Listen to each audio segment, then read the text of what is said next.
Hello అన్నగారు. మామూలుగా thyroid issue గూడా ఈ మధ్య కాలంలో చాలా ఎక్కువైపోతుంది. ఈవెన్ ఇది గూడా మీరు చిన్న పిల్లలకి కానీ, పెద్దవాళ్ళకి కానీ తేడా లేకుండా వస్తుంది. అసలు థైరాయిడ్ ఇష్యూ అనేది ఎందుకొస్తుంది? దానివల్ల ఆరోగ్య సమస్యలనేవి ఎలా ఉంటాయి? ఓకే. థైరాయిడ్ అనంటే మనకి ఈ థైరాయిడ్ అనేది థైరాయిడ్ అనే ఒక గ్లాండ్ ఉంటుంది. హ్మ్. సో, అదనేది ఇక్కడ మనకి నెక్ దగ్గర, మెడ హ్మ్. దగ్గర బటర్‌ఫ్లై షేప్‌లో ఉంటుంది. హ్మ్. సో, అయితే ఈ గ్లాండ్ అనేది థైరాక్సిన్ అనే ఒక హార్మోన్‌ని రిలీజ్ చేస్తుంది. హ్మ్. సో, ఎప్పుడైతే ఈ థైరాక్సిన్ హార్మోను ఎక్కువైనా, తక్కువైనా దాన్ని థైరాయిడ్ అని అంటారు. హ్మ్. సో, అయితే హార్మోన్ అనేది బాగా తక్కువగా ఉంటే దీన్ని హైపోథైరాయిడ్ అని అంటారు.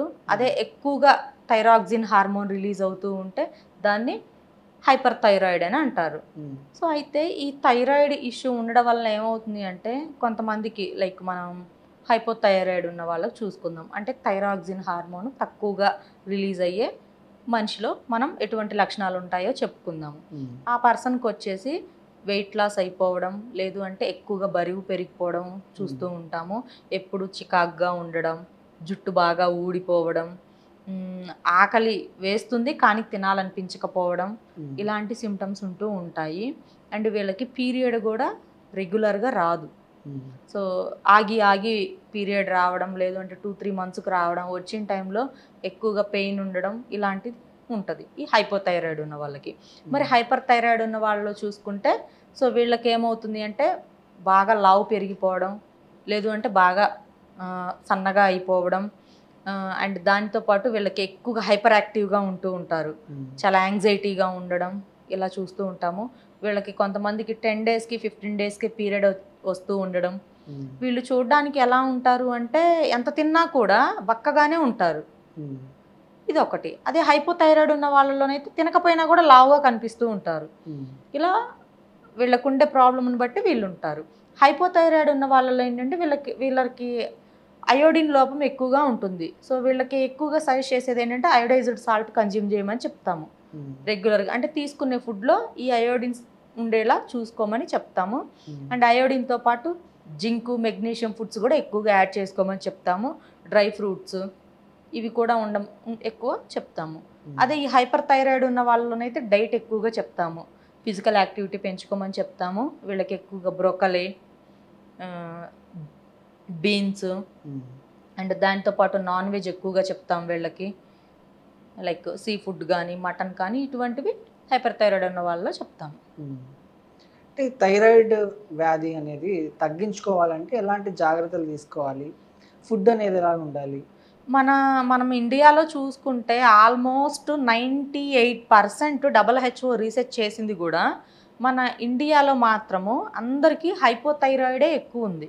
హ్మ్. అంటే వీళ్ళకి థైరాక్సిన్ హార్మోన్ తక్కువగానే రిలీజ్ అవుతుంది. హ్మ్. సో, థైరాక్సిన్ హార్మోన్ తక్కువగా రిలీజ్ అవుతుంది గాబట్టి వీళ్ళకి అదర్ ఫుడ్స్ కాకుండా గుడ్ ఫ్యాట్స్, జింకు, మెగ్నీషియం ఉండేవి ఎక్కువగా తీసుకోమని చెప్తాము. హ్మ్.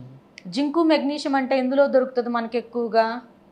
లైక్ షుగర్ క్రేన్స్‌లో గానీ, డ్రై ఫ్రూట్స్‌లో కానీ, ఫ్రూట్స్‌లో, సిట్రస్ ఫ్రూట్స్ అంటే ఆరెంజెస్, హ్మ్. పైనాపిలు, లెమను వీటిని సిట్రస్ ఫ్రూట్స్ అంటాం మనము. ఇవి ఎక్కువగా తీసుకోమని చెప్తాము. గ్రేప్స్.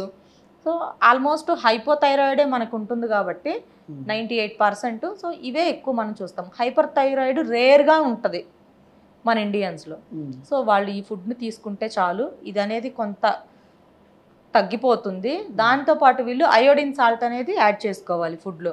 ఎందుకంటే అయోడిన్ అనేది మనకు తక్కువైపోయింది వెనకటి నుంచి గూడా. సో, ఆ అయోడిన్ సాల్ట్స్ అని మనకు బయట మార్కెట్‌లో గూడా దొరుకుతుంది. టాటా అయోడిన్ సాల్ట్ అని, అన్నపూర్ణ అయోడిన్ సాల్ట్ అని హ్మ్. రకరకాల బ్రాండ్స్ వచ్చాయి. సో, మంచి బ్రాండ్ ఏదో చెక్ చేసుకొని సో, ఆ సాల్ట్స్ వాడుకుంటే వీళ్ళకి అయోడిన్‌ని వీళ్ళు నేచురల్‌గా ఇచ్చినట్లయితే హ్మ్. కొంత థైరాయిడ్ ఇష్యూని వీళ్ళు తగ్గించుకోవచ్చు. ట్రీట్మెంట్స్ అనేవి ఎలా ఉంటాయి? దీనికి ట్రీట్మెంట్ అంటే ఫస్ట్ డైట్ ప్రిఫర్ చేస్తాము. హ్మ్. ఈ హైపోథైరాయిడ్ ఉన్న అమ్మాయిలు ఎలా ఉంటారంటే అమ్మాయిలు గానీ, అబ్బాయిలు గానీ ఈ నెక్ దగ్గరంతా లావైపోవడం, వీళ్ళకి ఒబెసిటీ ప్రాబ్లమ్ గూడా యాడ్ అయ్యి ఉంటది థైరాయిడ్ ఉన్న అమ్మాయిలలో. హ్మ్. సో, అప్పుడు ఏం చేస్తామంటే డైట్ ఫస్ట్ ఫిజికల్ యాక్టివిటీ చెప్తాము. వీళ్ళు ఏ వీళ్ళకి ఏదైతే ఉంటదో ఒక్కొక్కళ్ళకి ఒక్కొక్క గేమ్‌లో ఇంట్రెస్ట్ ఉంటది. సో, ఆ గేమ్‌లో పార్టిసిపేట్ చేయమని చెప్తాము. స్విమ్మింగ్ చేయమని చెప్తాము. షటిల్ ఆడమని చెప్తాము.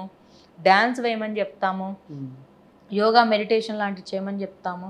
సన్కి కొంచెం ఎక్కువగా ఎక్స్పోజ్ అవ్వమని చెప్తాము. సో ఇటువంటి యాక్టివిటీస్ వల్ల ఏమవుతుందంటే వీళ్ళకి బాడీ అనేది ఫిజికల్గా కొంచెం మూమెంట్ ఉంటుంది కాబట్టి ఆ హార్మోన్ రిలీజింగ్ అనేది కొంచెం కొంచెం డెవలప్ అవుతుంది.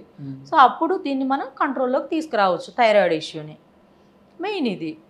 అండ్ ఇంకొకటి ఏంటంటే వీళ్ళకి బ్లడ్లో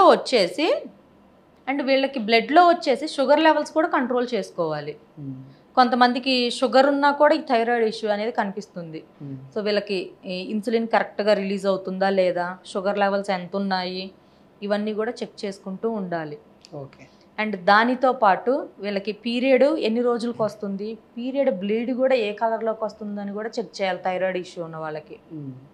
అండ్ కొంతమంది ఏం చేస్తారు అంటే ఎప్పుడు తినగానే నిద్రపోతూ ఉంటారు. సో అలా అయినా కూడా వీళ్ళకి ఈ థైరాయిడ్ ఇష్యూ పెరిగే ఛాన్స్ అనేది ఉంటుంది. ఎప్పుడు తిన్న వెంటనే నిద్రపోకూడదండి.